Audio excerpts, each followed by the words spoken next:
Doro, super. Et j'adore le All Star Kit. Je l'ai acheté quand j'étais de passage à Nantes. D'ailleurs, je fais une digression. J'ai fait une story quand j'étais, pour ceux qui me suivent sur Instagram, de quand j'étais à Nantes. Et j'ai eu pas mal de réponses de gens qui me disaient trop cool, c'est ma ville et tout. Ça m'a fait trop rire. Donc en fait, ça m'a fait rire et ça m'a fait bizarre de me dire qu'il y avait un monde dans lequel quelqu'un pouvait me reconnaître à Nantes. Et je trouve ça fou. Mais ouais, en fait, désolé pour la parenthèse, on revient à mon cas très vite. Mais j'ai trouvé ça fou. Et c'est vrai qu'on réalise pas, mais on est quasiment 9000. Donc 9000 personnes, bah vous êtes un peu partout en France, donc ça fait bizarre. Bref, reprenons.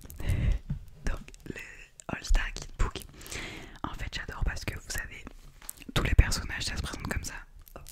Mais je veux ça grippe dans le micro. Et hop là, vous avez un peu leurs fonctions, les infos pratiques, etc. Et je trouve ça vraiment trop cool. Là, hop. Je trouve ça vraiment trop stylé. Hop là. Vous voyez, vous avez tout comme ça en fait. Et c'est vraiment trop cool. Donc j'adore acheter les All-Star Kits. J'adore acheter les trucs en édition limitée. Par exemple pour Berserk, j'ai les cartes de tarot, la boîte avec les cartes de tarot Berserk avec le tome 42 dedans. Je l'ai pas là sous la main, mais à l'occasion dans une prochaine vidéo je vous la montrerai. Et je la trouve trop cool. J'ai même un pins de l'abbé Hérite. Je peux vous l'attraper là maintenant, attention. Hop. Tac, j'ai le petit pins de l'abbé Hérite juste ici que j'avais vu dans une box et je le trouve vraiment trop cool. Regardez, je peux pas trop, je peux pas faire de tapping dessus, c'est trop petit, mais en tout cas trop cool. J'aime bien avoir des petits trucs comme ça. Et ensuite, donc là on a fait une petite intro bien longue de 10 minutes, mais on va parler maintenant des premiers mangas que j'ai vus et comment j'ai été introduite aux mangas et aux animés dans ma vie. Alors, il faut savoir que j'ai de la chance parce que mes parents ont toujours eu énormément de pop culture et se sont toujours intéressés à ce milieu-là. Mon père adore les jeux vidéo, il y joue énormément, il joue sur PC, il a un PC de malade mental qui lui a valu plus d'un SMIC. Il joue sur Steam, enfin il a vraiment mon daron le gros gamer. Et ma mère, même si elle joue moins, elle a toujours bien kiffé sur tous les jeux Nintendo. Donc elle joue sur la Switch, elle est contente. Et il faut savoir aussi et surtout qu'ils ont donc une très grosse culture au niveau des mangas, au niveau des animés, au niveau des jeux vidéo, etc. Alors évidemment c'était à leur époque, là maintenant mes parents ne suivent pas du tout les animés, les mangas, etc. Mais ma mère, étant née dans les années 70, elle était fan de Goldorak quand elle était petite. Donc elle a été bercée par Goldorak, elle a été bercée par Capitaine Flamme, Albator, etc. Et mon père c'est un peu pareil. Et donc je pense que le premier animé que j'ai dû voir, à mon avis c'est Goldorak. Je sais pas de quelle année ça date, peut-être des années 80 je dirais. Pas plus vieux je pense pas, mais peut-être fin 80-90. Vous me direz dans les commentaires pour ceux qui savent. Mais à mon avis le premier que j'ai regardé c'est Goldorak. Et évidemment autant vous dire que j'avais adoré à l'époque. Goldorak, pour ceux qui voient pas ce que c'est... Peut-être que vous avez déjà entendu parler de ça, c'est Actarus, en gros. Un extraterrestre, oui, parce que dans les faits c'est un extraterrestre. Évidemment, il n'a pas la forme extraterrestre, il a une forme humaine. Qui est dans un énorme Gundam gigantesque. Et en fait, c'est vraiment...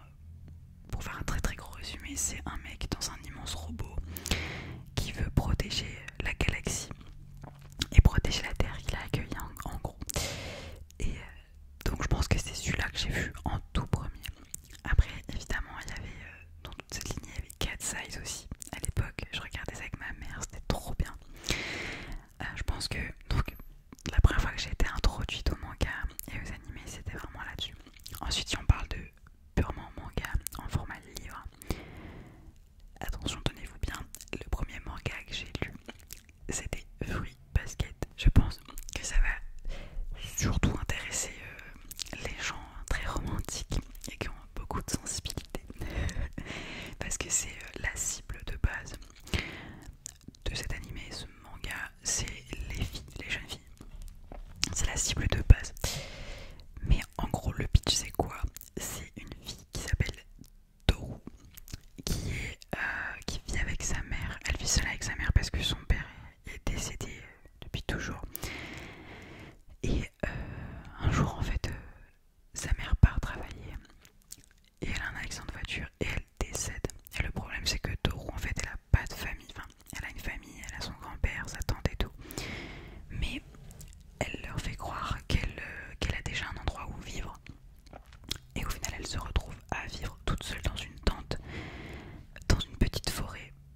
pareil, c'est les trucs avec des idoles, etc.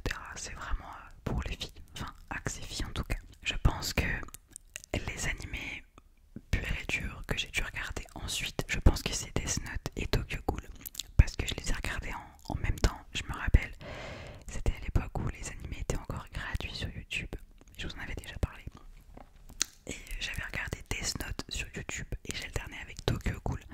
Je faisais 2 ou 3 épisodes de Death Note, 2 ou 3 épisodes de Tokyo Ghoul je crois, un truc comme ça, et je regardais ça il y a longtemps, et c'était trop bien. C'est les plus vieux souvenirs que j'ai d'animés plus récents, on va dire ça comme ça. Je pense que je dois en oublier, mais à mon avis c'est ceux-là. Et évidemment, comme tout le monde, Death Note, j'ai pris une claque, tout le monde a pris une claque à Death Note. Et après j'ai vu Assassination Classroom évidemment, que j'avais regardé à l'époque en même temps que Desperate. Pour l'anecdote, Desperate, je vous en ai déjà parlé, je vous avais déjà dit à quel point il est fantastique cet animé. Mais pour l'anecdote, ces deux-là, j'ai fait comme pour Tokyo Ghoul et Death Note, je les ai regardés en simultané. Enfin en simultané pas du tout, mais en un coup sur deux. Donc je regardais 2 ou 3 épisodes de Desperate, 2 ou 3 épisodes d'Assassination Classroom. Il faut savoir que Assassination Classroom est beaucoup plus long que Desperate. Donc évidemment je me faisais plus des après-midi Assassination Classroom. Mais le hasard a fait qu'en fait dans la même après-midi j'ai fini les 2 animés. Donc il me restait 2 épisodes je crois de Desperate et 2 ou 3 épisodes de Assassination Classroom. Donc je me suis retrouvée une après-midi à regarder Desperate, à voir la fin, à pleurer, mais n'importe comment pendant 1 heure, à faire que pleurer parce que la fin de Desperate elle est tellement belle, elle est tellement émouvante. Ah, elle te met un coup dans la nuque impressionnant. Donc je pleurais toutes les larmes de mon corps. Et ensuite j'enchaîne sur Assassination Classroom, où là évidemment vous connaissez la fin, on le sait dès le départ que Monsieur Kuro va mourir, on le sait dès le départ. Mais quand même, quand on le voit, ça fait un petit truc au cœur. Et donc là, évidemment, je repleure. Ça a été une après-midi émotion. Et donc j'en garde un bon souvenir parce qu'après ça m'a transporté dans les univers des deux et c'était vraiment trop cool. Ah oui aussi, dans la liste des animés que j'ai commencé mais pas fini, Fire Force. Fire Force, j'ai vu la première saison je crois et j'ai pas continué. Food Wars, j'ai regardé les 2 premières saisons je crois. Mais il y a un moment où c'est plus doublé en VF. Et en fait, il faut savoir que les animés, ne m'insultez pas, j'aime bien les regarder en VF parce que déjà je trouve que nos doubleurs français ont beaucoup de talent pour les animés en tout cas. Je trouve qu'on a des très très très bonnes voix. Et donc j'aime bien regarder en VF. Et surtout, quand je regarde des animés, j'aime bien dessiner en même temps par exemple. Donc ça permet de faire autre chose. Jojo par exemple, je l'ai vu que en VO parce que je crois que ça n'a jamais été doublé en VF. Ou alors pas beaucoup je crois. En tout cas sur Crunchyroll c'était pas trouvable. Bah là je suis à l'arc avec Josuke.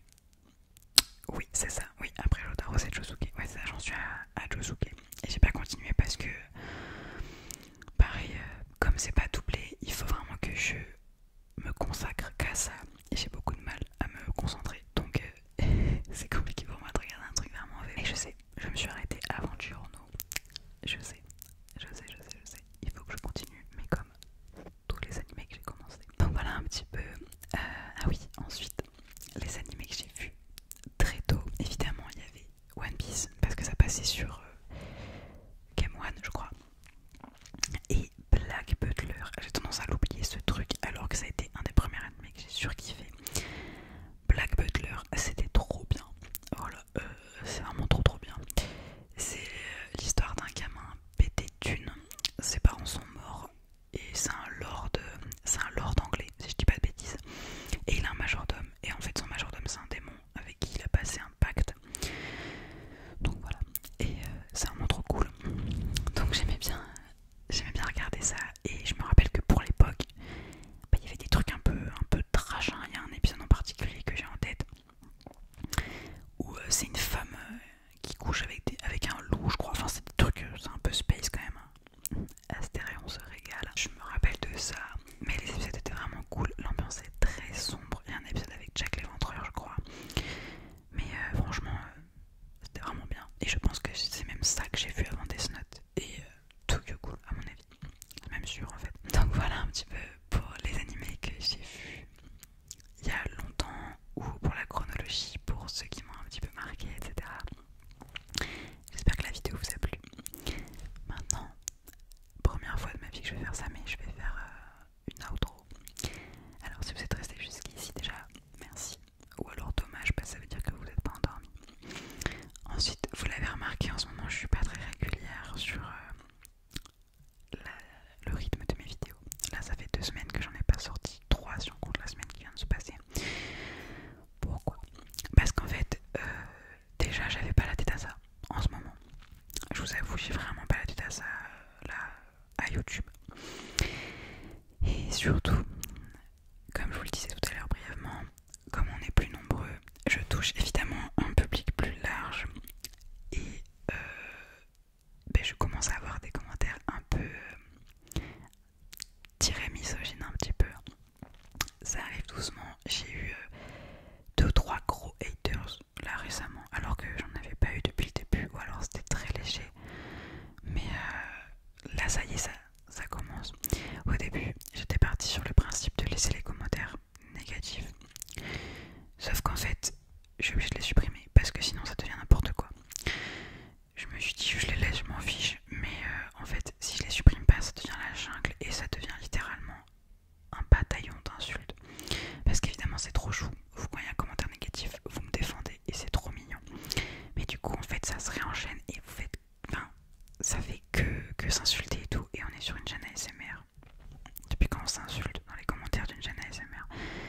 Donc c'est trop mignon de me défendre, merci beaucoup. Mais du coup le mec qui était déjà un rageux à la base vous répond et vous insulte et ça devient n'importe quoi. Même moi j'ai pris la peine de répondre à un mec parce qu'il a fait une réflexion sur ma vidéo sur l'amour. Je rentre pas dans les détails, on s'en fiche. Mais je lui ai fait un petit truc comme ça pour lui expliquer mon point de vue, etc. sans aucune animosité. Le mec m'a juste répondu de fermer ma gueule, donc au bout d'un moment, qu'est-ce que tu veux faire? Donc j'ai juste supprimé le commentaire, je suis obligée. Mais du coup, on va dire que tous les trucs comme ça, ça m'a un peu saoulé. Parce que même si les commentaires négatifs, je m'en fiche, honnêtement. C'est pas. Il y en aura toujours, personne ne peut nous apprécier. Mais en fait, les commentaires négatifs sans aucun fondement, voilà, on souffle. Donc ça m'a un peu gavé et j'avais envie de faire une petite pause de YouTube. Donc je sors cette vidéo là. Je sais pas si j'en sortirai une la semaine prochaine, j'ai pas envie de vous promettre quoi que ce soit. Mais voilà. En tout cas, beaucoup d'amour et merci à tous. Ceux qui me soutiennent, ceux qui sont toujours là à